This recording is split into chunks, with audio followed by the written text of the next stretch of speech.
Hello. We are live. Shoshana, my love. Okay, so I wanted to hit record and I just wanted to catch up with you while we're recording because this is the type of stuff that I like to hear. I like to hear the real life conversation where you don't even realize they're recording yet.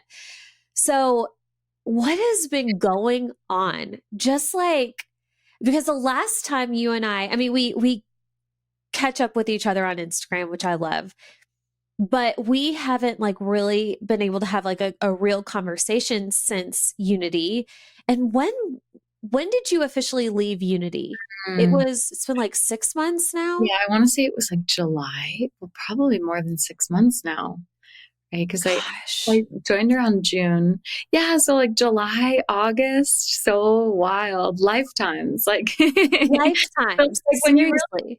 well, it's like when you connect on such a deep level and there's only so like, yes, in person is amazing. And I feel like you collapse time with someone you're like who you knew for years online when you meet in person. But there is something around like, especially a mastermind where you're doing life together. It's like, I know what you're moving through. I know you in your deepest moments and like the hardest moments and the highest moments. And it feels like you can just pick up where you left off. And also because we are growing and evolving. And I mean, we're one of the crazy ones who invest like, a down deposit in a home and a mastermind. Like we are probably going to go through 10 deaths and rebirths in the last 6 months. So I'm so happy to connect with you.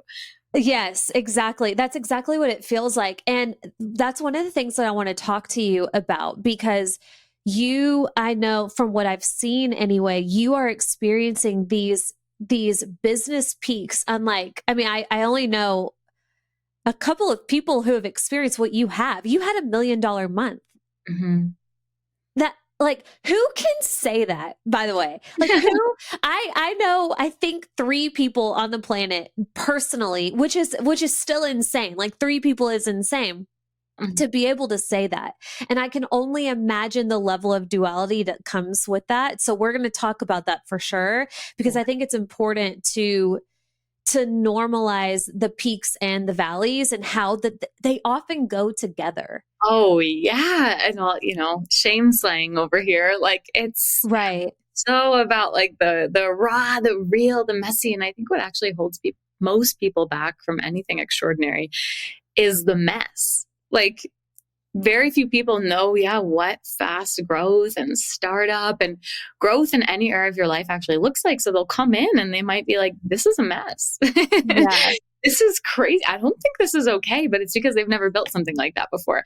And so you're also touching on something like, I feel like I can count the amount of people I know who have done that. Like that's so extraordinary. I think a huge part of, us being in a mastermind together and being in big rooms and listening to podcasts like this is like this past year, I got around a lot of people who were doing really crazy shit. We're like, and you're like, I don't even know. Like, I remember the first time I thought about a 6-figure month, I made like less than $30,000, in 2019. So this is like huge. I'm still catching up to my growth, and when you're just like 6 figures in a month, like what would you even do with that? There's no context for it because you're just not even thinking at that level and operating at that level. And this year I went to a lot of different masterminds with my partner and like he's in like this ClickFunnels world. And it's like people who aren't just in the coaching industry, but people have real estate businesses and cookie businesses, like literally teaching people how to make cookies online and some like, infinitely scalable funnel. And I'm just like, what? Like, I'm like,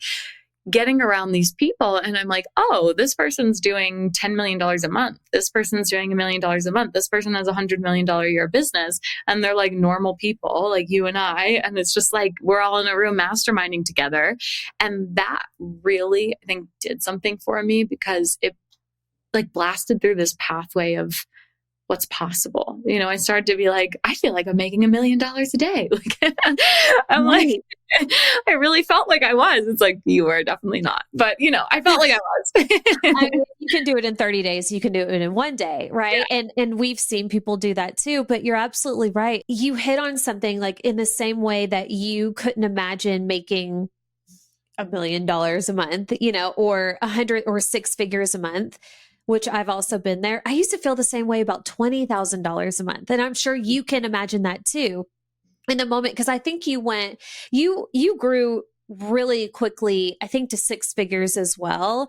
And I'm sure you had these little, I mean, looking back, they're little now and it's all in perspective, but these moments, like for me, again, it was $20,000 a month. I couldn't imagine, like, what would you do with $20,000 a month? That was like the big goal for me.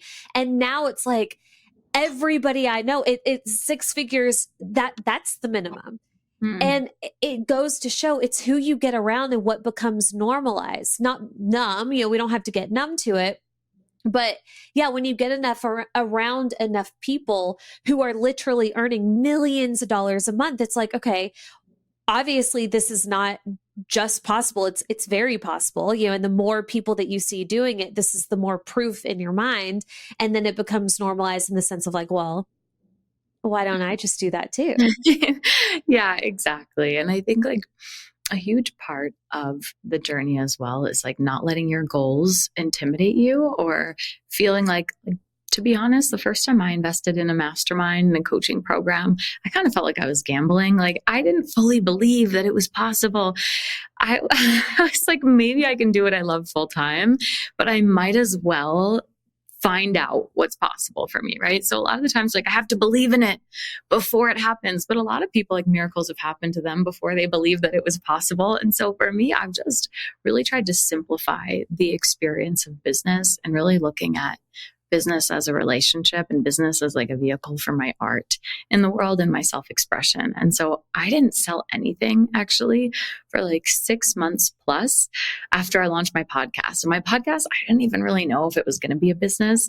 And I'm sure a lot of people like listening, and you can probably relate as well. Like there are parts of our work that really do like make us better. And I know like my work, I hope makes me better. I get off of a coaching call with an aligned client and I feel like, I'm reminded of who I am. I write and I share it. And in the sharing of it, it makes me better. Like my business is really an avenue for me to connect with the world. And when I launched my podcast, Living Brave, it was like I had a story that I felt like if I could share this and I could help somebody, then I had to do it.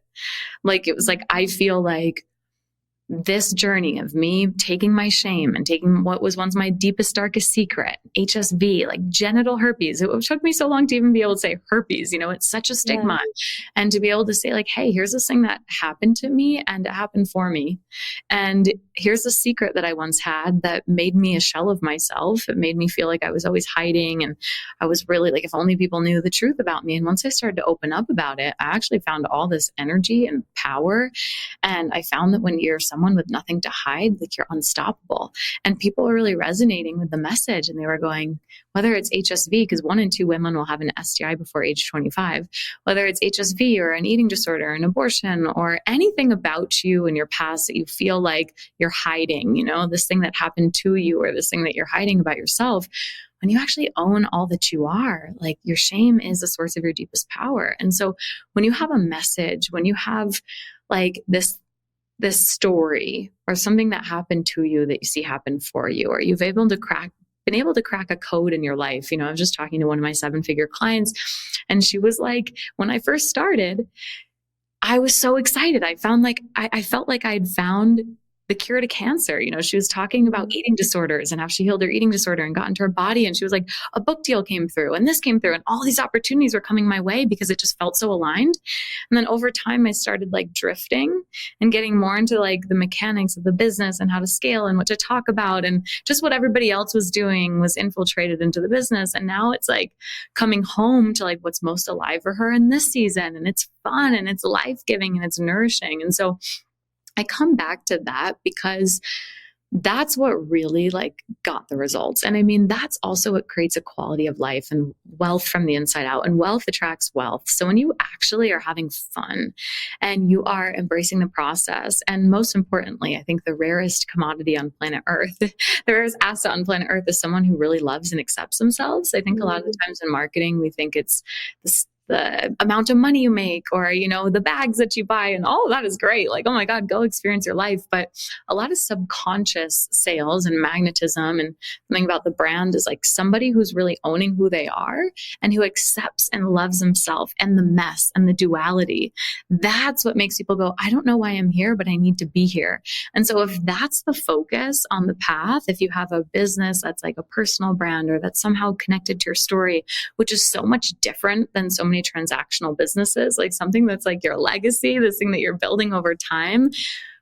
Every time I just focused on that and what felt like true and alive and real and important, things grew. You know, and every time I started focusing on the milestone, like it would almost limit me. Like I didn't have a goal in the beginning. I was like, what if I could make $4,000 a month? And then we had a $20,000 sales month. And I swear to God, my heart was beating like 200 miles per hour when the first person paid me $5,000 on PayPal over the phone. I was like living at my parents' house over COVID in the beginning. Like, you know, I was like, why move back to Denver? No one can even go outside. Like, here's where I'll grow my business. And, you know, my parents have been struggling entrepreneurs. We've been like, you know, okay, but struggling financially forever. I'm like, how do I tell these people that someone just paid me $5,000? Like, you know, I'm just like on a walk outside. Like it was so new and it was so different. But I think keeping that sense of, like you said, awe and like really just like, wow, what is possible next? This miracle happened.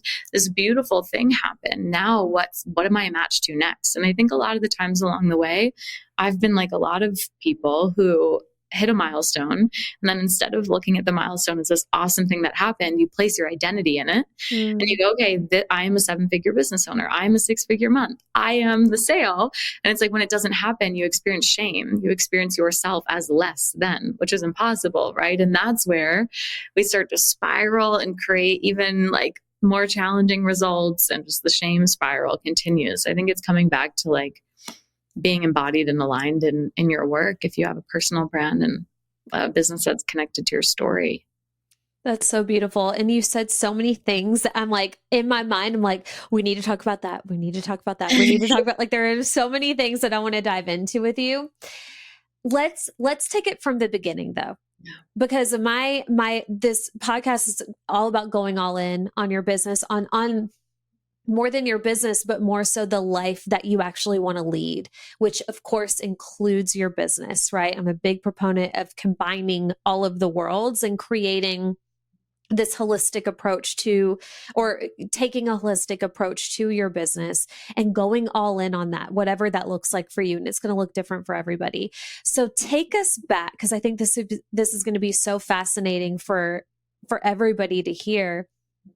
Take us back to Shoshana when you said, so was it 2020 when you officially put your first offer out into the world and you got your $5,000 sale? Mm-hmm. Okay. Take us back to her. Mm-hmm. And just take me back to the beginning of where you were. I know you said like at first, it was kind of this hope of like $4,000 a month would be amazing, but it grew so fast.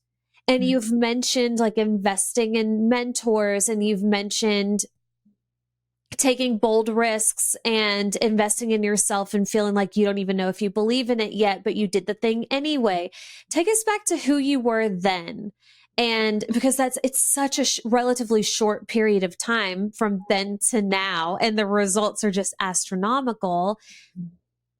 Tell me about the beginning of your business and who you were. And like looking back in hindsight, because we can always see so much clearly in hindsight, what do you think was different about you versus maybe somebody else who's also starting a business and maybe taking maybe a more careful approach, or like what would be your instinct there? Yeah. Also, I love that it's all in. It's all in Valley. It's like, yes, this is so good.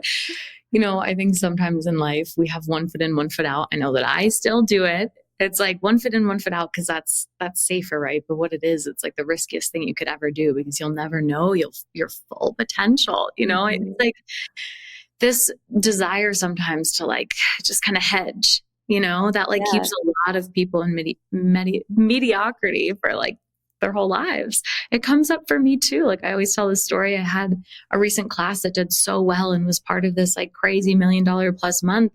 And I had this thought that was like, what if this is one of those classes that no one signs up for anything? Because we still have those classes, right? And I had this other thought that was like, okay, so what? Like you might as well go all in. Like that's exactly the words. Like you might as well go all in because you know everything you pour into life comes back tenfold, and what you're going to give 50%. Like the only way you'll really find out what's possible is if you go all in. And Right. we're only limited by what we're unwilling to feel. And this is really what I'm going to segue into back to the beginning. But why shame slaying and alchemizing shame and fear is really the foundation of my work, and why I think things sped up so fast is because like that is the deepest part. It's like what prevents us from going all in? Fear of failure, fear of rejection, fear of you finding out who I really am. All of these things, we're avoiding the past in the present when we're unhealed, right? And our deepest wounds are shame. I'm not good enough. What if people find out the truth about me? You know, like I'm unlovable. Loving, accepting yourself is the rarest thing on planet Earth. Like your imperfections, your deepest, darkest secret, you know? And so if I'm unwilling to feel rejection or failure or heartbreak, then I'm not going to go all in because I still have fear. I'm a human. I still have fear, insecurity, self-judgment, mess, right? But it's like when your dreams are bigger than your fear, your dream wins, right? And so this desire to connect, this desire to share, this desire to see how good it can get, when that outweighs the fear, it wins, right? You'll go all in. But when the fear is really heavy and when it's like, I don't care what's possible for me, I don't care that like I might never meet my potential, I'm unwilling to feel this because it's so painful. Going into that pain and being willing to get in the arena and get your butt kicked and be embarrassed and fall on your face and show people who you really are. I think for me, that's what allowed things to go really fast because, you know, when we rewind back to 2017, how old am I at that point? Maybe 25. And I'm in Nepal. I'm in Bhaktapur, this medieval city. I had been traveling the world for a few years. I quit my 9 to 5 in 2015. Very cliche, quit my corporate job at KPMG. Oh my gosh, thank God I worked somewhere like that because it was so not me. I was like, Where was it? KPMG in New York City. It's like a big four accounting consulting firm. Oh, wow. I was so out of my element. I was just like, get me out of here. You know, it was the opposite for performance driven culture, super like, just rigid and kind of one of those places where I was wearing like a suit jacket. It just was not working. I could not picture this at all. This is amazing. So it's, oh my gosh. I mean, I was like sleeping in until like 9:30, running to work, getting an XL Dunkin' Donuts coffee. I was addicted to Adderall. I was like going out every night. I was really a shell of myself. I'm like 22 years old. And I had found yoga in college and it kind of came back to me. And one day I'm in a hot yoga class in lunch break and I look at myself in the mirror. And I have this voice come to me. And now I know what that voice is, right? It's intuition. It's like your highest self. And it's just like, you're so tired. Like, you need to change something. You know, like, it was like, whoa. I remember calling my friend, like, have you ever like talked to yourself in a yoga class? And she brought it up years later. She was like, yeah, when you said that, I was like, oh, no. But like, yeah. Something kind of just happened. And at that time, I found this book called Mindful Work. And it was all about meditation and mindfulness in the workplace. And I'd actually like gone home and gone to my aunt's memorial. And my uncle Dwight was followed a Native American path. And I got one of his journals when she passed because he also passed. And he was talking about this familiar voice that talks to you in the dusty corners of your dreams and to like really follow your heart and to go for it. And I just felt like he was guiding me.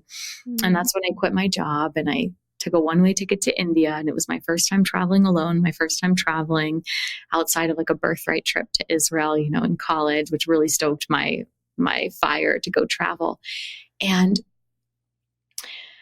on that trip, I really found like this life outside of the 9 to 5, right? Like that surface level, it's freedom, but it's freedom of time. It's freedom of location, but that freedom of like who I'm being and that real deep, unwavering confidence was almost bypassed by the like, I'm more than my mind and my body, like inhale the good shit, exhale the bullshit, until I was rocked with an STI diagnosis. I was in Nepal, working at a kids center for untouchable caste children. I was working 2 hours a day teaching English, and then I'd get some freelance writing done because I was like, I have broken out of the matrix. I can like write an article and get paid $50 and live off $7 a day. And like, this is so cool. And then I got a 104 fever halfway across, like all the way across the world, thousands of miles from home, at the pinnacle of my independent traveler. I'm so confident. I'm posting on social media. I'm like, I've made it. And I hit rock bottom. Like I literally remember looking at photos of myself and seeing a different person and being like, wow, she had it. She had it. And she basically ruined it. Like, you'll never find love. Like, you had it coming for you. Things were going really well, but I like saw a different person. It was like my life before and my life after. And that's when I bought a ticket home. I was going to trek the Annapurna circuit, and I went home and I felt like such a victim. Like, everything that I saw online as well was like, even now when you look up HSV, it's very like, if you get this, it's like, no one says like, hey, it's a common skin condition that like really isn't a big deal. Even the fact that 1 in 2 people have an STI before age 25, 1 in 4 people have HSV, it became a really big like media thing in the 80s of just like kind of demonizing, like, stop having sex and this horrible thing. And it's like the brunt of every joke. And so I hid it. I suppressed it. I moved to Denver, and I actually fell back into patterns I was in New York. Like, I'd gone to India, right? And like found myself. And then I go to Denver and I'm like, drugs, alcohol, partying, no boundaries, crying myself to sleep. And I hear the voice. And the voice is like, you know what to do. You can keep seeking outside of yourself, or you can rebuild this relationship with yourself. You can be your own best friend. That night, went to bed. The next day I woke up, I cut out like 80% of the inputs in my life, changed my mind. I changed who I was hanging out with. I stopped drinking. I ran a half marathon. I went across the country, worked at 7 music and yoga festivals by myself. I learned how to pitch a tent. I'm in the forest in Oregon, like with these like naked, it's like this like, I thought I was going to a yoga festival. It's like this crazy hippie festival in Oregon. I'm like by myself for 7 days, no cell service, no Wi-Fi. In that time, I started opening up about HSV. I was like, I think I have trauma. I think I have shame around this. And trauma is really anything from our past, is how Ben Hardy describes it. Anything that we still think happened to us, anything bad that has happened to us. So he says there's nothing that you actually can't get post-traumatic growth from. Like, there's nothing in your past that you can't look at and say, no, in some way this did happen for me. And so herpes was this thing that was like, oh, this definitely didn't happen for me. So I knew I had to really look at it, and I started speaking about it more openly, telling my Uber drivers, telling like my friends, telling family members. And every time I would tell the story, when I used to tell it, I would feel like a victim. I'd cry and I'd like the snot rocket everywhere, and people would be like, oh my God, I'm so sorry. And they'd tell me this equally really scary story. But when I started to be like, there's this thing that I'm really fucking passionate about, because like I thought my life was over, and actually I realized like there's more important things to tell the world, and there's like more important things to deal with, and this means nothing about me. And if I feel like this about an STI diagnosis, like what are other people walking around with? So yeah, like, do you want a sip of my water? Sure, but I have herpes. Don't worry, you won't get it. And people started it was just the reaction I would get. It was my first understanding of energetics, like how I approached this dictates how life approaches me. And so people would walk up to me like, I feel like I know you. How do I know you? Do you live in Hawaii? Like, it was like all of a sudden I was becoming so magnetic. And then I would talk about HSV, and people were like, this is so cool. They're like, oh my God, you should launch a podcast. And so I knew to launch a podcast, I had to do the scariest thing. And I had to have the conversations I was most afraid to have with all of the guys. So I created this vulnerability project. It's episode 1 of my podcast. It was like every guy like that I've had a crush on, that I've gone on a date with, that I've remotely like been interested in, I'm going to tell them like this vulnerable thing about me.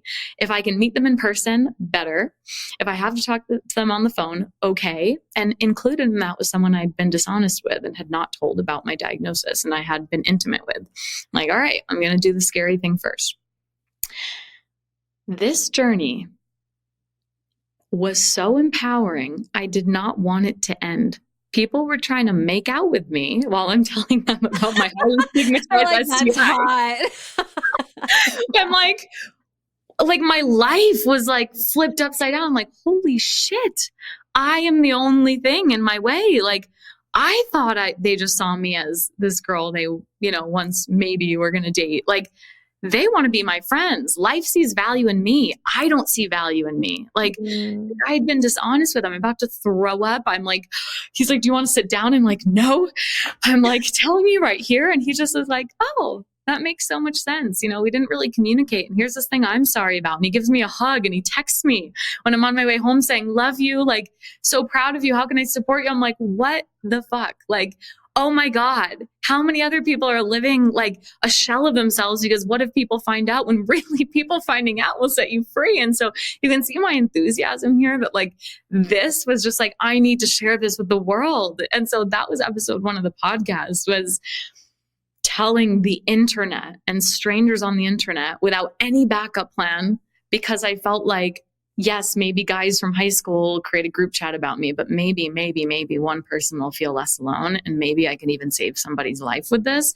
And I don't think I'm cut out for the 9 to 5. I can't keep a job for my life anyway. I've got a bunch of freelance gigs. I'll figure it out. I know how to live off $7 a day in India. Like, I might as well just take a stab at this. I didn't have a dream of having a top 10 podcast. I just had a dream of like, I'm going to actually explode if I don't share my story. And so when I look at like that being the difference, kind of why I shared what I shared in the beginning, is because that kind of like, when I get off a coaching call and I'm genuinely so excited and my partner's like, did you just coach? And I'm not saying that, Allie, this, like, there are really fucking hard things that happen and misaligned people, all of the things that happen. But it's like, when you are so connected to the work that you're doing, and when you really feel like you can't not go all in, like, you've got to. It's just this feeling you have in your soul, and it's just a matter of time. And I know that some people listening and maybe in your world have gone 1 foot in, 1 foot out, or they're still in limbo. And starter limbo is a thing, and I think it hits us every phase of the journey. I was in limbo for a year and a half thinking about launching a podcast, until I was like, you know what, let's go for it. And it still took me like 6-7 months to even put an offer out there. And I almost ghosted my first coach. I was like, I could just be a writer and a yoga teacher. I don't need to do this. Like, I'm good with what I have. The way we talk ourselves out of doing scary things, our little inner critic gets really kind of sly when we start doing a lot of personal development work. But there's just something about it where I just trusted the first time. And I think the first leap is the hardest. And then you go bigger and bigger and bigger after that. I think it's also just, I don't want a life like 99% of people who are unhealthy, we're all addicted to things, addicted to the wrong things, relationships, over half of relationships, end like in horrible ways, unhealthy, not loving their life. I'm like, so I want to kind of do the opposite of what most people do. And so when you create that new baseline in your mind, it gets easier, but harder all at the same time. Like you said, it's all happening at once, little by little by little. You don't need to have a dream to make $1 million. I was like, when my clients say that now and they're just starting, like, I want to make 10 million. I'm like, that's amazing. I literally like thought I was kidding myself when I said $4,000. I'm like, this is funny. I doubt it. Oh my gosh. Okay. So I have so much to say, but this just makes me so happy because I can just tell, I can feel the energy, like whenever you think back on your journey and what you've done. And at the end of the day, like, yes, your intuition spoke to you, but you were the person who listened to the intuition. And I wonder how many people have also gotten a very similar message, who also are hearing their soul, their heart, their higher self, God, whoever it is that's speaking in that moment, but override it with, oh, that's silly, or that would be too much. It would look too different to move in some way. And at the end of the day, you got to move, right? There has to be the point where you do make that shift. So I appreciate you so much sharing your journey and sharing where you were before. And I can relate so deeply because I also have in my business history, in my first business, I also was addicted to Adderall because that was like literally the only way that I could get my work done. I was so miserable. And I also was having these moments where I would catch myself in the mirror. I'd be like, who are you? Like, what is this? Why are you doing this to yourself? This is not like, it could be so much better. But to make such a big shift, it looks different for everybody, but it's really scary in that moment. So I love that you shared like the first leap is the hardest, and then it kind of gets easier from there. Could you share with us what's a recent, because to me, I've noticed that these things come in cycles, right? We're growing and we're evolving all the time. So it's not that it's just in the beginning of your business journey, or, you know, we could be talking about relationships, we could be talking about anything where you experience fear. It's going to come back up for you.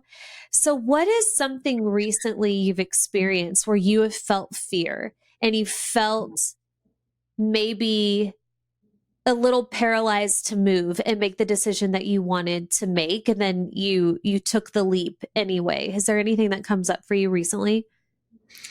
Oh gosh, so much. Like, first, thank you for sharing that moment. Like, I got chills when you said that you had that moment too, where you looked at yourself and you're like, who are you? Like, it's so familiar, to have that feeling, whether I'm talking about being back in Denver and numbing the drugs and alcohol. I'm like, I just know those moments where it's like, you just know, like, this isn't right. Like, this just isn't the way that it's supposed to be. This isn't natural. This doesn't feel good in my body. Like, we get to feel like open and excited, and we have this gift, and I think that was the first thing. I wrote this blog post, like, why I'm quitting my job and going to India, right? And it was like, I just feel like when you said it's scary, like, it's so scary, but actually why it's less scary the next times, sometimes, is like, it's the scariest to share your story the first time,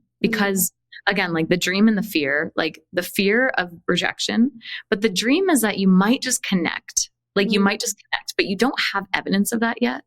But like, once you connect and someone's like, oh my God, me too, and thank you for sharing, then it's like, yeah, maybe someone rejects you, but this desire to connect is bigger, right? And so when you make that first leap, and you can probably think of things in your life that it's like, it was scary, but it was actually scarier not to. And I think in that first blog post, I was like, I have this privilege to go try to see the world, maybe, and like see how I can leave my corner of the world better than when I found it. I feel like it would be a disservice not to do that. And I'm actually more scared to wake up in this office, probably be fired, but to wake up not like a normal person. I'm not meant to work for someone else, but it's like, I'm more scared to like wake up in 10 years and not have gone for it. And there's like nothing really different about, they've got obstacles that they made their reasons instead of their excuses. Like, I am more afraid of the reality where I have to reconcile how I didn't give it my all, how I didn't go all in. Oof, and that's so good. Yeah, that's really what it reminded me of when you brought up your story. And I'm excited to have you on my podcast to learn more about your journey. But have I gone through something recently where I feel fear? Oh, absolutely. Like, every day, I think what sometimes we do to leaders or people who have like hit success, like, oh, they must not have fear, right? They must like, it must be perfect. And something that I've shared recently that I felt was like maybe vulnerable, or at least just I felt inclined to share it, is, we have our moments. Like, we have our crying moments. We have our moments where we forget we are the Jedi femme, and we source the energy, and everybody rises to meet it. And you're kind of like, snap at someone, or you're just like, that was definitely didn't act in my highest, or you get frustrated, or you cry, you forget you're creating your own reality all the time, and you feel like a victim. And, like, I have those moments all the time. And I think like one thing that is important to share, like I shared with my clients recently, like, there was a moment that I woke up and I had, messages from one of my masterminds, and I had not had the call on my calendar from the day before. And like, I like don't miss, I just don't miss calls. Like my mastermind Yeah. had a call and I didn't show up, I was like, oh my God, it hadn't been put on my calendar. And in that moment, I was like, okay, I just want to fucking tell them how I feel. I'm like, you guys, I feel bad. Like I've been trying to find the right people on my team. I could just tell them like, oh, I'm sorry, there was a scheduling issue. But I'm like, I'm just going to tell you straight up. I am like really struggling with like getting the right people. And this is supposed to be on my calendar. And I know it's my responsibility, right? Like I wish I just remembered, but to be honest, I'm having this moment right now where I'm like, fuck. I just like told them how I was feeling and what's really happening behind the scenes. And most of them were like, thank you so much for sharing this. And I had one instance with someone who was like, did not like that I shared that.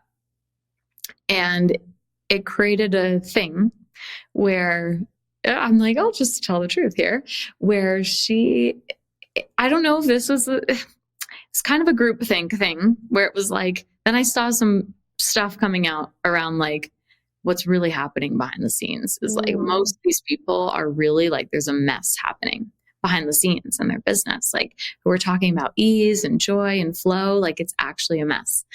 And in that moment I was like, okay, whether this is about me or not, this is my time to come out here and say like, hey guys, you know what the truth is behind the scenes of every 7 to 9 figure business is a fucking mess. It is a mess and a masterpiece all at once. But the truth is that when we can't hold the fact that I could be dancing in my kitchen 1 second and then crying and feeling bad for myself the next, and then getting up off my feet and deciding to be solution oriented the next, when I can't hold that for myself, when I'm like, I'm a fraud because I had a moment where I lost it, then I can't hold that for someone else. So I think like a fear, this story just came up. I don't know if I was necessarily like so afraid, but it felt like vulnerable and it felt like important to just share more of like, hey guys, I don't know a single person who you guys look up to, who I coach or I've been mentored by, who I haven't been connected with for more than a year. And I haven't heard like cry in the most painful, deep way a person can cry. We have some idea that growth and success is like, you're not going to have your moments. First of all, you're going to pedestal everyone. They're going to fall off a pedestal so fast when you find out that like they too have a human experience, and that fast growth, you are met with like the most incredible things, like, oh my God, $1 million plus month, like, all these incredible clients. And you're going to be met with situations where you go, holy shit, I've never navigated that before. Like, I never thought I'd see this in my life. Like, no one told me about this. And like, oh my God, this person wants to sue me, like all of this stuff. And just learning how to stay light and learning how to stay open and learning how to like not feel like an imposter in your own life, because you might have a message around joy and ease and freedom. And some days you overbooked yourself. I don't know. Or like one day you feel like I can't really find the joy, but it's that ability to see ourselves, not judge ourselves on our perceived worst moment, which is again, just a perception of what's good and bad, but also to not do that to other people. It's like celebrities, right? Where it's like, oh, they're so amazing, but he's actually an asshole. It's like, why? Bad once that the paparazzi wouldn't leave him alone, and he was like left like maybe not the best tip he could ever leave. And it's like, yeah, he's actually an asshole. Oh, too bad. I really liked him. And how we do that to people. And I think starting that conversation felt like a brave conversation, because there have just been like, these have been really cool things that I've been contemplating and navigating along the way, of like having to create really solid boundaries and having to tell it like it is and having to let some people go. And along that path as well, like you might let go offers, people, different things that you did in the past to make space for more. And in that void, it's brave. Like, I think a lot of the times it's easy to be brave in the beginning. This is something I talked about with Melanie once. She gave the analogy of like, you fly from the nest. But when you don't have a nest, it's like, okay, I'll fly from the nest. Like, it's a small nest. Then you start to build the nest and it's like, I kind of want to protect this versus fly. Like, it's like, I start to see a leading indicator of stagnation is protecting what you have versus growing into more. And so I think it's always that letting go of people, offers, product suite, different past version of yourself, a past brand, a past identity, and saying, I just trust and I feel that that there's something more, like letting go of a relationship that's good because you feel like it could be great, whether it's this version in a different season or, with something more aligned. And I think for me, both with letting people go, letting situations go, letting offers go, or past identities, versions of myself, every single step of the way, there has been moments where you even take a revenue cut. You even take like an audience cut. A lot of people unfollow. They don't like that you're in lingerie. They don't like that you're talking about what you're talking about. They just wanted this. They wanted the old thing. They say you've changed. I've had friends tell me like that I thought friends, who are beautiful people who meant to be there for a season saying like, hey, you've changed. It's like, that's the point. What do you mean? That's the point. But like saying yes to your evolution, and there's always signs. Like there are people who have come back into my world in those moments where people are falling away and dropping away. And I'm like, okay, like might even be taking a revenue cut and shifting my model and saying, I'm looking long-term. I'm really saying yes to my growth. There's usually like a little sign, like someone who I've been listening to their podcast for years and has been a guide for me, come and pop up into my world and apply to work with me. Like something just like, what? Like this thing that's like, okay, there's just a little sign, whether it's like something like that or a more subtle, like there are always signs like you're on the right path. You're on the right path. Usually you know when you're on the right path when it feels really uncomfortable and really like an edge. If you're on the path of like finding out how truly extraordinary your life can be, which is like quantum expansion, like 3.5 years, you live 35 years. Okay. So I want to talk more about the signs thing, because you just hit on something really big, and this is so subtle, right? This is something that I don't think enough people talk enough about, because yes, whenever you're wanting to grow, you're wanting to, in the way that you said it, like really explore how good and big and great it can get. Again, whether we're talking about relationships or we're talking about our business or just life in general, it's going to feel uncomfortable. We have to make certain decisions. We have to say no to certain things. We have to say yes to certain things. We have to take specific risks. It's going to feel uncomfortable. And you have two choices. You can stay and continue to walk through the discomfort, or you can back down, right? You can turn, or what is it in Big Leap, how Gay Hendricks talks about like turning the temperature back down, right? It starts to get hot in the room. Okay, this is too hot. I'm going to take myself down a notch, back to baseline, back to normal. And then we're not experiencing that growth. Mm-hmm. But I've also experienced this too, where if you pay attention, God, Mother Nature, the universe is going to send you signs that you are on track. And it takes, I do believe this is something that gets easier with practice, but in the beginning, it takes a special kind of somebody to pay more attention and put more truth, more faith in those tiny, very subtle signs than in the so much louder reality of what's happening in your mind, which is like your revenue's going down, that people are unfollowing you, friends are telling you that you've changed or telling you that you've lost your freaking mind, maybe a partner is acting a certain way. So let's talk more about this. Like, what was a really cool sign that you received maybe recently, or whatever you were, maybe there was something that you were shifting that was really big for you, and you got maybe a subtle sign and it kept you on the track, and you're like, I'm going to choose to listen to this versus this loud screaming in my mind that I need to bump it back down. Yeah. I mean, that example, this has happened to me now twice with someone who I just love, like love, who doesn't know me, I think. And then I'm like, oh, all these people are leaving. Things are changing. I'm saying yes to this thing. And they pop into my world. And it's like, I think we're meant to be together. I'm like, I know, I've been thinking this for years. Like it's like the craziest thing. And then I'm like, whoa, like it's really just, it's like, okay, there's something that's happening. And it's really also helped me reframe mentorship and coaching and whatever brand that you're building. If you're building like a family, like a community, it's really made me think like, wow, this is really a family, because there are people who have helped me develop qualities within myself who then I now support. And I'm Mm, like, they're like, I see so much of myself in you. I'm like, I know, probably because it's like the family that you build in your community. Like, you know, you teach, your parents teach you things and then you teach them the things. And then you're mhm, just like, we're all just walking each other home. Whew, mm, like it's really, really cool when you really do dismantle any kind of hierarchy and you can really be there, like doing the work you're meant to be doing for the people who you're most proud to be doing it for. Like, I think for me, that has been really a sign lately.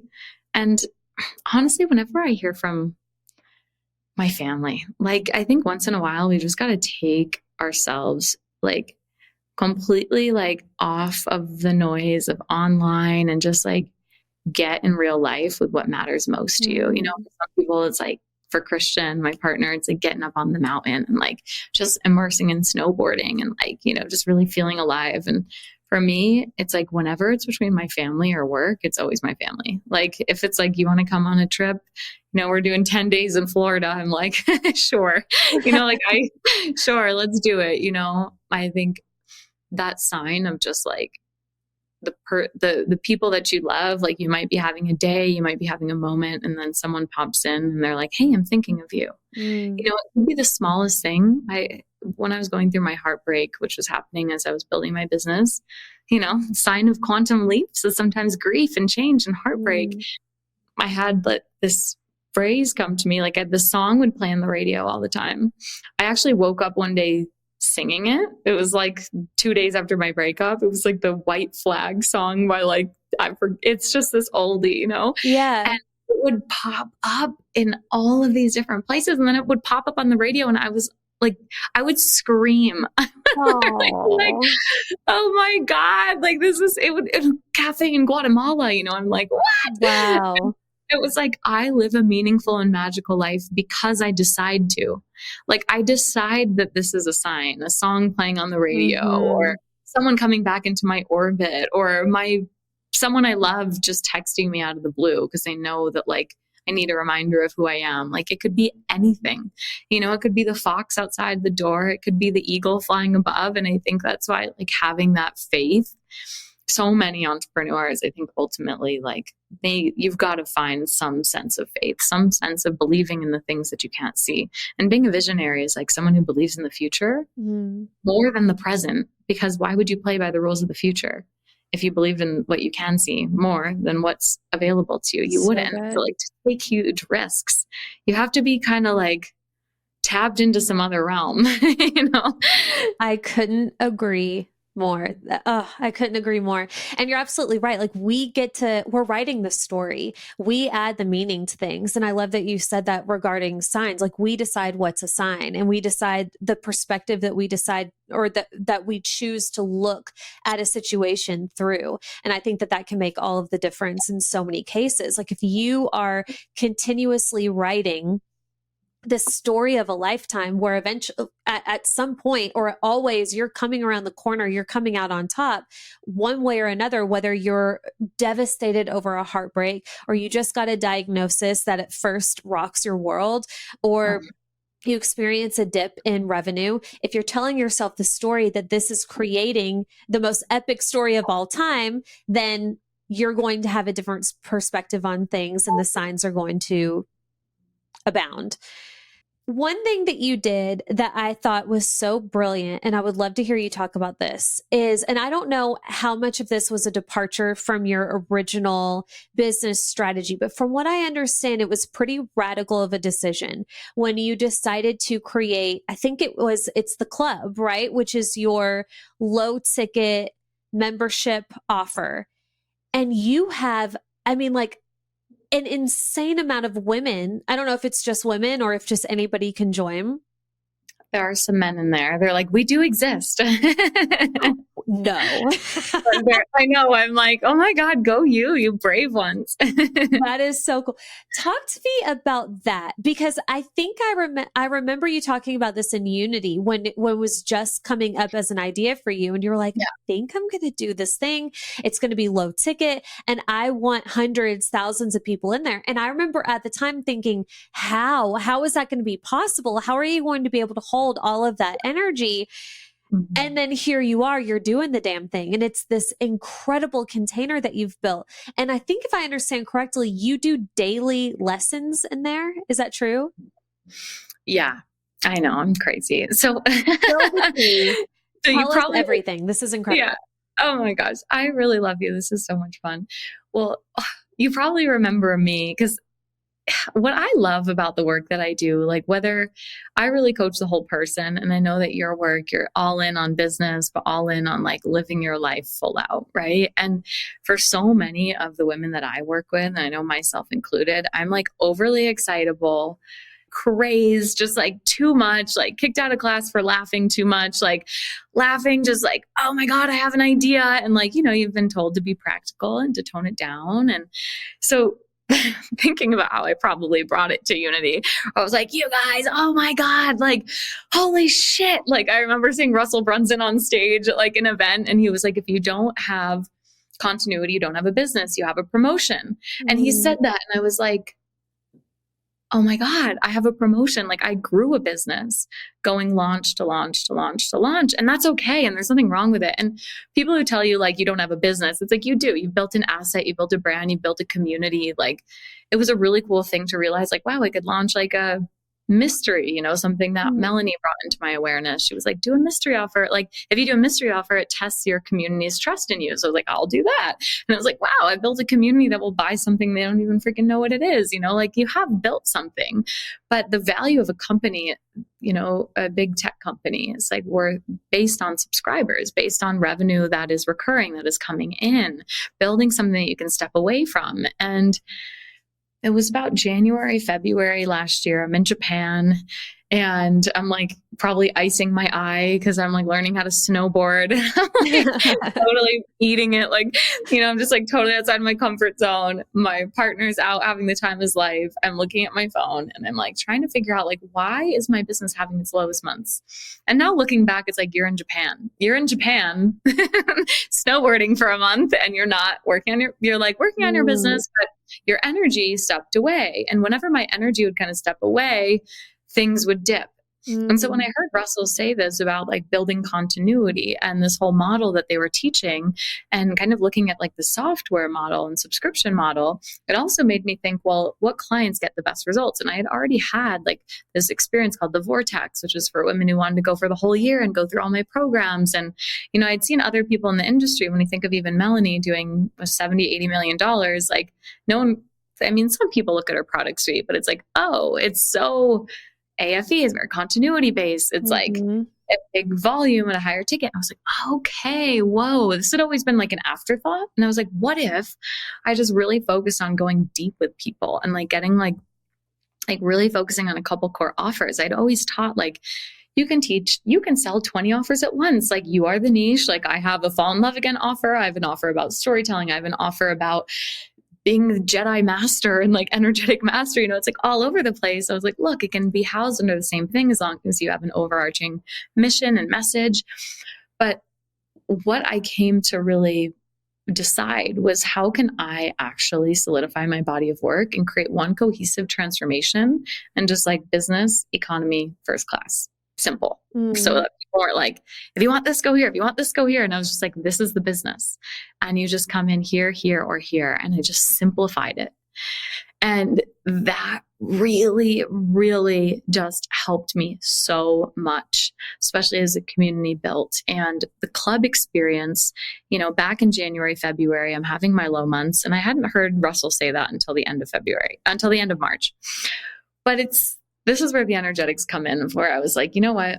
I am going to decide how this goes. Like I've had my background in my phone be my Stripe account, not because I'm crazy and yes, I love money, but like because it shows me then all the low moments I go, nope, this is not how the story goes. Like I am taking my power back. I am deciding how this goes from here. So at the end of February, lowest month in years, I go, okay, you guys, it's money March. So I'm going to make the most money I've ever made this month. I don't know who else wants to come along for the ride, but I'm selling every day. We're going to make this fun and easeful and playful. And I launched at the airport on like February 28th or February 29th. Okay. Lowest month in years. I could have said, no one really likes me anymore. My audience isn't engaged. The right people aren't my audience. 500 people fall from the sky by a paid challenge.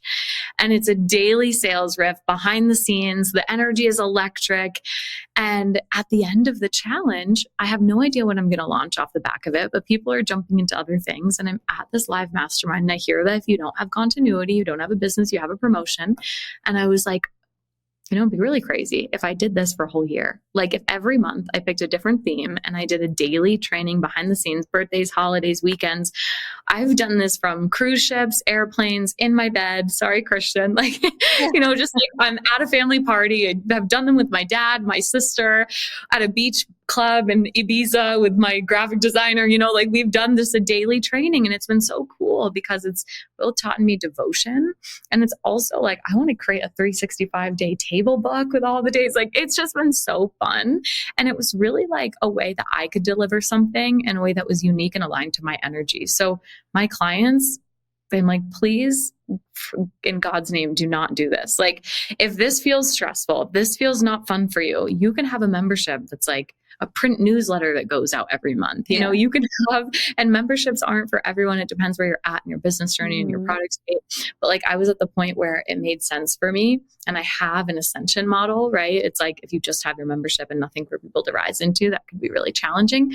But the whole point is like, yeah, people come in and they cancel. People come in, they find out I'm not the coach for them. Like all kinds of stuff happens. Memberships create also recurring revenue and recurring problems. Like nothing's perfect, but it works. Like people do come in, binge a stuff, and then upgrade to my highest level thing. People do come in, binge a stuff, and upgrade to my mastermind. We've like 4 or 5x the size of my year-long experience, my year-long mastermind. And it's just been so much fun. So I would say it's both like the energetics of deciding how things are going to go for you, and then actually having the container for people to land and stay and deepen and ascend through your offer suite. So for me, it's like such a beautiful way to have continuity in your business. It took me a while to play with different offers and even see really what I was all about and to be able to fit it into an ecosystem. But when you have a structure, that supports you, and also bringing your creativity and artistry back to the forefront of what you're doing. Because a lot of people teach like focus on one thing, this one offer that you've been selling for 3 years, and you're like, but I'm no longer excited by that, right? So having a model that also, like, if I have a new idea for a class, I can say, okay, is this something I want to do for the Vortex? Is this something I want to do for the club? And how can I innovate within my existing offer suite and just look at how I can compound what I have already? And it feels so fun. So I think that's like a huge part of the growth has been the focus, the deciding to be what I hope to call into the world. Like, fuck it, let's have fun. Like, let's be brave. Back in February, I was like, I'm not being brave. I'm trying to 2x. Like, I'm trying to do more of the same to double this year, instead of being like, how could I actually be brave and have fun and be innovative and be playful? Because whenever I'm feeling that, that's when people meet me there. And then 500 people, and like over time, I've had dips, I've had ups and downs and highs and lows. And there have been moments even in the membership where I'm like, I miss being paid a lot. I like, wow, is this worth it? And I just kept going and kept going and kept going and kept going. And really just focused and played a longer game, which I think is hard sometimes in the online world, especially with like, we all love the monthly milestones and it's so cool and we can hit that. But even this like crazy $2 million sales month, it really came like 6 to 9 months after I had started implementing some of the scaling strategies. Alongside like 10x energetics and really coming back to what makes a quantum leap: bravery, play, innovation, alignment, embodiment, alongside having the structure to actually hold and compound the people that were coming in and help people go deeper on their transformation, which how do you make more money? You provide more value to people, right?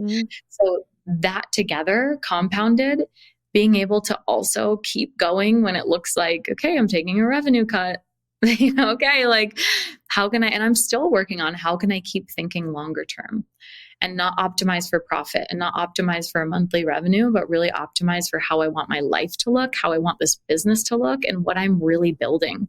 And I think a lot of people are building something bigger than even just a coaching business, right? And their type of content, the thought leadership, what they're putting out into the world, how they're showing up, the kinds of projects they're working on, that's going to be different based on like, what is it that I'm really building? I think a lot of people are unable to really access that level of conversation when they're still at their first 6 or 7 figures, but that's a really cool conversation to like have in your mind and also bring to the forefront, because it's really, really brave to start like shifting how you do things, especially when they're already working. I appreciate you sharing that, because that's something that, like, the very first thing I'll say to a client when I'm working with them, and to myself when I'm craving something new, which is often, I mean, I'm a true mani gen. I'm just wanting to create different things all the time. That's the fun for me, is creating and rebranding, or, maybe even like recreating something. That's where the fun is for me. And that's what it comes back to, is the fun. Like, what is actually going to light you up in this moment? What is going to, so when people come to me and they're like, I don't know what to launch, I don't know what to create. And it's always the question, well, what would be the most fun? If you knew that it would work, what Mm. would blow your mind in terms of like, it can be this fun, this good? Because when you're able to access this and you can actually answer that question, and then trust it and follow it through with whatever that looks like on the creation end, you will blow your mind every single time. If you can, and sometimes that looks like testing it out and restructuring, and maybe it doesn't work right out the gate, but I've found the more that you're able to trust that, the faster the results come. And if you're enjoying life more, that's the result right there in so many cases. And that's often the catalyst for the money, and the other results will come after. And I want people to hear that, because you happen to strike gold with this particular model, but it's not the model that's the reason for the success. It's how you feel about it. It's how you've decided to create it and continue with it and be consistent with it, because it serves you as much as it's serving other people. So this can look different for every single person, but it started with the idea of, you start with this 30-day challenge, you had a blast, you really enjoyed it, and you said, what if we take it deeper? And I can just put myself in your shoes in this moment. And I know the thoughts that would be coming to my mind. I know this because this just happened to me, Shoshana, because I did a 30-day challenge in January called Rebel, and I loved it. It was so much fun. And I had the thought, what if we continue? What if I did just continue these 30-day challenges? And my thought was, well, two things came up for me. One, how am I going to come up with that much content? Which is so funny that comes up, because I'm a believer that like everything is content. Everything's content ideas, right? It's just the lens that you decide to look through things, and how open you can be with your people. But that came up for me, and I would love to hear how you navigate that. And also, how do I continuously hold the energy of so many people? Mm. And I would love to hear how you do that too, because you hold the energy of thousands of people. And that is not, I mean, that takes some practice. So I would love to hear how you've navigated this for yourself. Oh, yes. Well, first, I'm so happy you did that and had such a good time. So I feel like, and the thing about memberships, you learn from membership experts as well. And like, again, it's just what feels aligned with your energy, because I've learned from really smart people who have helped very successful people in the industry. And they're like, do less content, less. And I'm like, I model it's more, and that's like the number one reason people leave is overwhelm. So it's the model itself. I love, like, I think continuity is really smart. And I think also you touched on a couple things, like one, the energy, it's 90% energy. I mean, if you have a personal brand, if you have an organic business model, women, I mean, there's a whole world of embodiment you can't see. Mm, right? Alignment you can't see, but you hang around someone, you're like, I want to hang out with you more. mhm, It's like the energy is everything. And there is something to be said about how we cap ourselves at growth because we're unwilling to scale.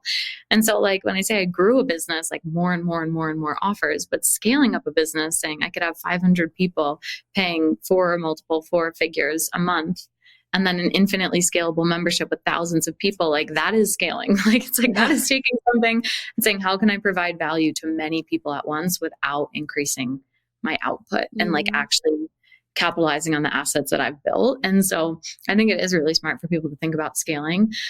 What gets in the way? Savior complex, feeling like we're holding people, feeling like if we mhm, change or we show up and people aren't going to like us anymore.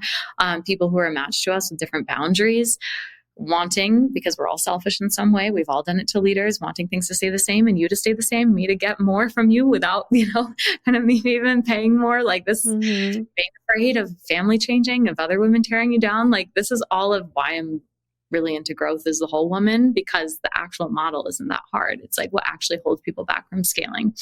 But what I would say about oh my God, could I really do this 365 days? In that March challenge, some fun stuff happened. Like, I woke up one morning and there was a woman in there saying, anybody else feel like Shoshana's voice is super annoying? Like, I just think it's like, what is this, like flirty, giggly? I just get so frustrated whenever oh my God, that would kill me. and it was like 500 people in there. But I wake up and I'm like, whoa. And they're like all these messages of people in the community, like being like, hey, have you ever thought like it could be your own triggers? Like, you know what? Thank you so much for sharing your truth in here. And other people being like, this is kind of weird to be sharing in Shoshana's community. And I'm just like, whoa, and I was able to do like a voice note on like the truth about success and like, how do you hold this? And I felt better than ever. I also feel so good when someone asks, like, who do you think you are? Like, someone says something, because it makes me go, am I at peace with who I am? Could this be annoying? Like, and it just makes me evaluate. I always tell people, I hope your greatest fears come into fruition so you find out who you are in the process. It's Mm, the beginning story, right? It's freeing. It's like, oh, wait, I'm alive. I'm still here. And I'm at peace with who I am. The stuff only sticks to us when it sticks to our own fears and insecurities. But mhm, things tend to drop off when, like, if someone tells me I'm disgusting because of HSV, I won't feel anything because I really don't believe that. But mhm, if someone speaks to something that I'm a little wobbly in, I'll go, oh, why would they say that? Rather than like, oh, they're on mhm, their journey. And so it's always a gift for us, right? And so it was really fun to like be able to, that was a training one day. And I started being like, I would have a conversation with Christian. I'd be like, can we just record this for a couple minutes? And it was really fun because I'm always growing. I'm always learning. I'm always like learning new things, reading books. I'm not afraid to quote someone from a book I'm reading or saying, hey mhm, guys, I'm getting this thing from this book. Like, or this thing happened today with a client, or, oh my God, I just had a breakthrough on this call, or even just say, Happy New Year. It's like, mhm, it doesn't have to be anything wild. And that has been like, how easy can it be is one of my philosophies, the chill mhm, rocket ship. It's like, how easy can it be? How relaxed can we be? How can I surprise myself and others with how I navigate the situation? And that's the context and the energy of like the chill rocket ship. So when I approached the club in that way, like, how easy could this be today? Like, how relaxed could I be?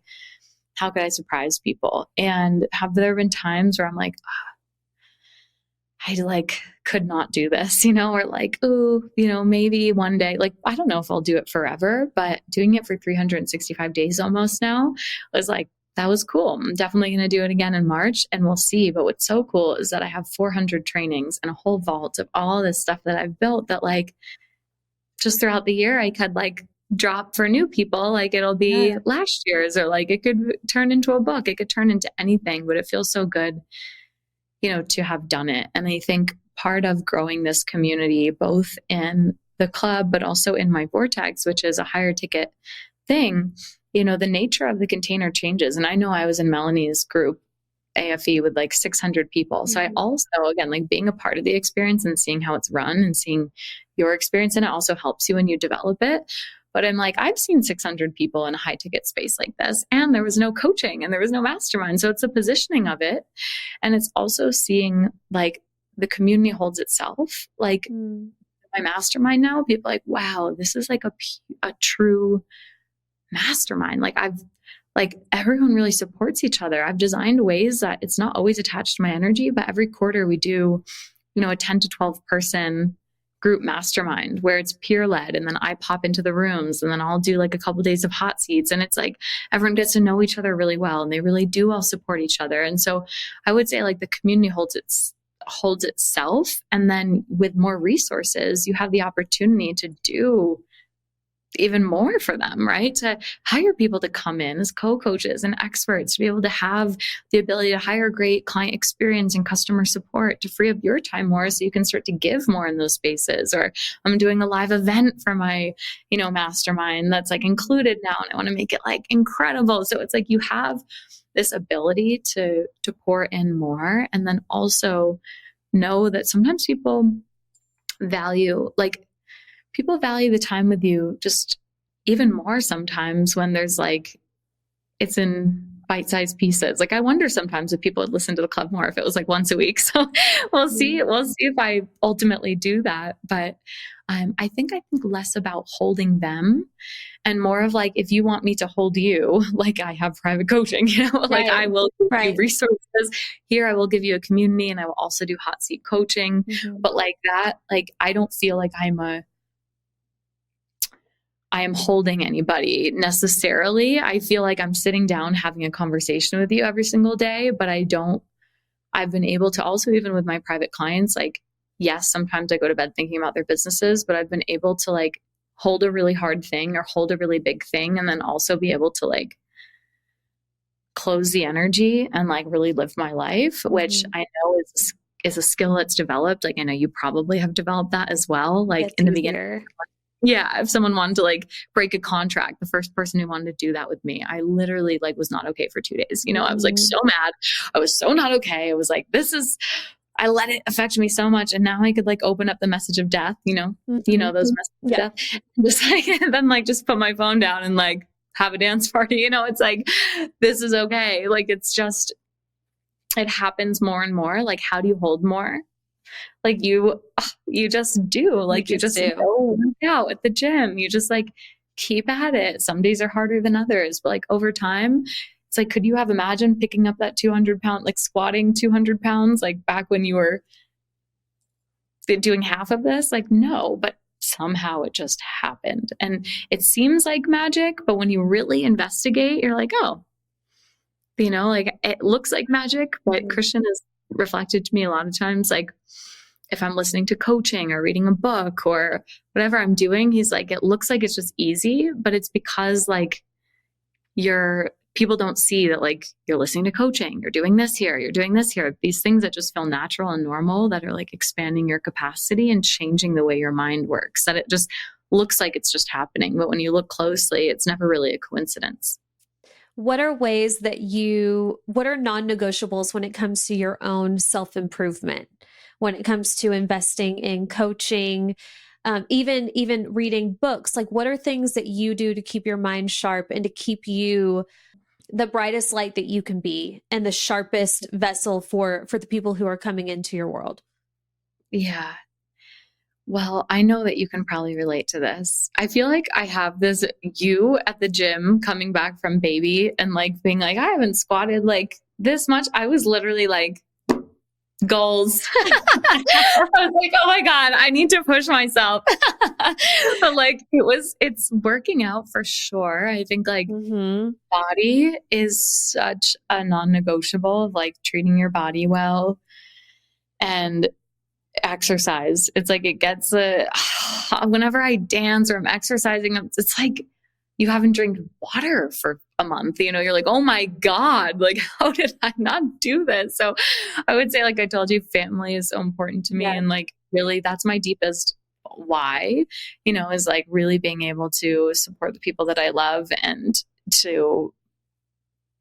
but like family is so important to me. And it's such a driving force for me. So to spend time with them, to exercise. I don't have a lot of daily things that I do. And it's like, I always kind of felt like weird about that because people are like, oh my God, like what's your morning routine? And now I joke, like, I don't make my bed. I I sometimes say, don't either. here you go. This is what the name of the Secret podcast to should be. success, you guys. That's it. That's the thing. You just don't make your bed. It's a waste of time. Don't make your bed. Like, it takes me like 2 hours sometimes to brush my hair. Sometimes I stay in my PJs or wear my robe. Like, I feel like, I love that my partner like meditates every day and he's very structured. I just like to take time to write and to like be with myself and I have a friend date on the calendar at least every week. I like to do a solo date at least every week, exercise, and then stay plugged into like really expansive people. So I would say like being a part of masterminds, being part of programs, like going on in-person retreats and things like this. If you're able to do that, I think there's so many reasons that we're not able to, but like really pushing yourself to like do stuff like that and getting outside of your comfort zone. But, we'll watch movies and like maybe we'll watch like a third of a movie. It takes us like 3 days to finish. And sometimes we'll go in more spurts, but like sometimes like I think we should like read, like just like reading in bed, like having a healthy lifestyle. And I think especially because I'm like in that pre-mom life, I'm like, I am trying to travel as much as possible this year. And so for the past couple of years, I think like as long as you can see new things, interact from new things, you can do it from your home, but like, getting yourself in new environments, and for me, like learning how to snowboard, taking singing lessons, like things like that, that feel like this doesn't have to do with my growth or with my business or with my success, my relationship, but it actually sometimes helps so much more because what you learn there is so applicable to the other parts of your life. I heard you say in a podcast that your content strategy is, I think you said creating memories. Does that sound right? Yeah. And I thought that was so brilliant. I'm teaching a class tomorrow how to create killer content that sells. And that's it, right? It's so much more than the strategy. It's the energy behind what it is that you're creating. And you are going to create differently. You're probably going to create more when you're lit up, when you're living a life that you're excited about, when you're living a life that actually inspires you. And for some people, yeah, that looks like getting to travel the world and doing incredible things like that. For other people, maybe people who are in a season of motherhood or whatever, it can look like just romanticizing the life that you currently have, going to take a singing class or getting back into yoga, putting down, turning off Netflix for a minute to pick up the other book, whatever that looks like. And there's not this perfect formula that works for everybody. It's just what's going to work for you in this particular season. So I really appreciate you saying that. And that really stood out to me because it seems like that's one way. It's something that you embody so beautifully, is leading a life first and then allowing your business to reflect that in the truest way, right? And sometimes that looks like, okay, today wasn't a good day. Today I actually was in the fetal position crying over this thing that a client said. Or sometimes it looks like I'm celebrating $1 million day eventually, and 1 million people backed out of this offer. Their duality is always going to be there. So I appreciate you sharing that so much. Oh my gosh, I love that you just remind me, the romanticizing your life. I mean, that's everything, That's right? everything. When I told the story about like being in the festival in Oregon, like I was so happy, it's like, I was so happy. I felt free. And that's wealth. That's life. And like, yes, depth and purpose and fulfillment like really matters. And that's not always like, it doesn't always feel like happiness. It's like a different texture and quality about it. But to come back to like, that was how everything started, and that's all the best things in my life. And I'm sure like part of you can relate, is like, have been those things that have been a result of following your heart and like following your heart, really just trusting and allowing yourself to feel good. And then there are certain times on the journey where we get really heady, and it's like, we're working on like what's not working and what we need to fix and what we're missing. And it's like, that's not they start, can I really just trust? Can I really just follow my heart? And you probably have the tools and the skills, and you've invested in the things, like, you know what to do. Just, it's so big sometimes what we're being led to, that we sometimes question, like, could it really be this easy? Do I just romanticize my life and then like live my life, and then my content is just like a documentation of that? And I love that you shared that part, because that was actually, I think, the first time I thought that, or I said that like, my life is, I go make memories. My content is like and then I create content from it later. So like, my partner was amazing. He is more of a like traditional business owner, and he'll make ads and things like this that are like less of an afterthought and more of like, this is the reason we're creating the content today. And one day he was like, we're in Bali, and he's like, will you help me create content? And I was like, sure, like, okay. And I had to like film this like content thing like 10 times.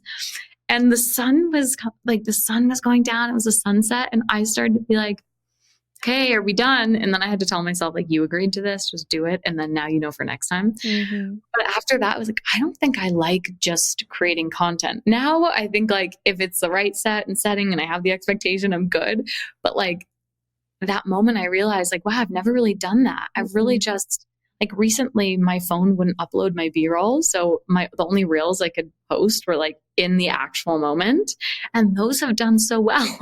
Like, this is my feet, on the plane. Like, just like, it's like, what is in front of you in this moment? And like, how can you go out, live an amazing story? Because the longest form of media is a personal brand. And some people are like, people are like, I've been following you for years. It's like, they've been watching your show. How do you keep people? How do you allow people to come in, go deeper with you, and trust you? It's like, how do you tell a great story? You have to live a great one first. And so, my first story, Living Brave, that was me telling the guys I had a crush on about herpes. It's like, I wasn't flying first class around the world, but it was a good story. I was at my parents' house working out of my sister's childhood bedroom. Like, it didn't look glam at all, but I was who I said I was. Like, I didn't have clients. I didn't have a 6-figure business, but my brand was about living brave. And I was living brave. It was a really good story around living brave. So I think it's coming back to like, what are you actually all about? And just be the representation of that in your life and share about it. And like, that simple business. And then Zoom and PayPal, and you're good. And like, remember that even when you're making $1 million a month. And I also want to highlight too, and I think this is something that I really want people to hear. When I was looking at your account, you have 17,000 followers, 17 and change. And the amount of women, Shoshana, that I hear who have 20 plus, 30K, they're like, yeah, but my audience is too small. And they're wanting to hit multi 6 figures. They're like, I think it's an audience problem. I don't think enough people are here. You guys, it's not an audience problem. Like, we are creating monsters and villains in our story out of nothing. Like, we are the problem. It's us. Okay. So I just wanted to highlight that too, because whenever I saw that, I just thought that was the coolest thing. Like, you can have $1 million months, multi-million-dollar months, and have, 17,000, that's a lot of people. But comparatively, if you were to ask a random person, hey, how big of an audience do you think somebody needs to have $1 million month? I would guarantee they would say over 17,000 people. So yeah, it's so good. Well, it's just started growing. I swear, like, back in November, it was like 13,000 people. And I've been sharing stuff like, you guys, like, I know it's not about the follows, but like, it is kind of addicting. Like, it's like, oh, it's working, because I've been saying like, yes, it's not about followers and likes, but like, I do want to build my audience, Sure. and like, that is a genuine desire, but not get distracted by it. But it is really funny because I'm like even stoked about like, oh my God, I've grown my audience like 30% in a few months. Again, my revenue hasn't changed over the past few months. Like, it's like back in November with a huge month. And like, yes, the year started off really strong, but like that happened not from audience growth, it's grown steadily, but with the right people. And I think that's where people start to focus on like really generic, like viral stuff that gets seen by people maybe, but They're not building their movement, their brand, like building real emotional intimacy with people. Because if you think about it, like I could reach a 8-figure year goal, right? Like with the amount of people I have now, I don't need 18,000 clients. Like I just need like 100, 1,000, a couple that like that's, if you have the right people there, like they are so there. Mm. You know, it's so, oh my gosh, getting in a room with 200 people is like, okay, here we are. This is scary. Yeah. There's a lot of people and it takes a long time after you speak to like talk to each one of them individually. And so, gosh, it's so interesting, the game of like having a personal brand, which like, yes, we want to grow, we want to build, being like an influencer, like growing audience versus like business, which is based on value and cash flow and relationships and, you know, building assets. Like it's such a different game, but they get really Intertwined. interconnected. Yeah. And I like to help people separate that. But even my clients who hire me and have like, you know, 20 times the amount of followers than me are like, I think it's an audience problem. And I'm like, do you remember that you hired me? Yeah. Like, I don't know if you remember. I'd be No, like, no, absolutely not. So funny that you say that. It's powerful to realize that, because yeah, we don't want to, we can always grow our audience. That's a great goal to have, but don't make it the enemy to your bigger goal of growing your business. You know, it doesn't need to be interconnected in that way. Oh my gosh. Sometimes I think, Allie, like if I grow my audience, will it hurt my business? Like it's like the opposite. Yeah. Like, because so many people tell me they hire me because it doesn't even make sense to them. And I'm like, well, is it even going to help me? Like, should I even do this? Yeah, because you're just going to have a new angle. You'll be like, hey, and this is how you do 10 million in 1 month with a bigger audience. We'll be like, okay, we'll do that now. But it's so funny how like we limit ourselves, right? Like the fact that that's an actual thought in my mind. It's like, no, of course, I'll just have a different angle and you'll just grow. But it's like, are you arguing for or against your dreams? Yes. And I think like, that's what it all comes down to. It's like you'll have a client and they'll come to you with all these reasons why they can't have what they want and they shouldn't and they can't. And it's like, okay, what are we doing here? You know, like, clearly, like, what are we believing in here? Because if that's what you believe in, this is going to be a really hard process. Mm-hmm. Yes. Oh my gosh, I could talk to you all day. I don't even think I got, like, this has been such an incredible conversation. I have so many other questions. I feel like we need to have you back for a part 2 because I could talk to you for 3 hours straight. But I feel like this is a really good place just to take a breather, and we'll just have you back on because I want to talk about Christian. I want to talk about, just so many other things that I have on here. But one thing that I would love to end on, I think would be a really solid piece of advice for people. 2 things. Have you seen anything harmful, like harmful business advice that you've seen gone viral, that you see just people kind of parroting around the internet? Has there anything that you've seen recently that you're like, that's not quite it, that you would like to highlight? And then what would be maybe a counter to that you would leave instead?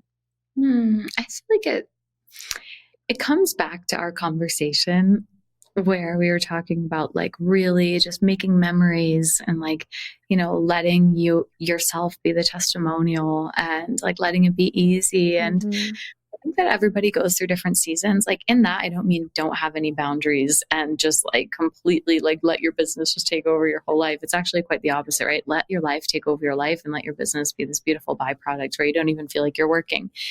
And I've had it, I wouldn't say it's harmful, but it depends on what kind of business you're building, where I've seen like people I love and like someone super successful recently say, you know, once I stopped sharing stories, I stopped storytelling, I stopped sharing my life, my business blew up. I had better clients. People worked with me because of my expertise and I grew. Wow. And I saw that and I was like, I really like this person and I can see where they're coming from. And that's true for them.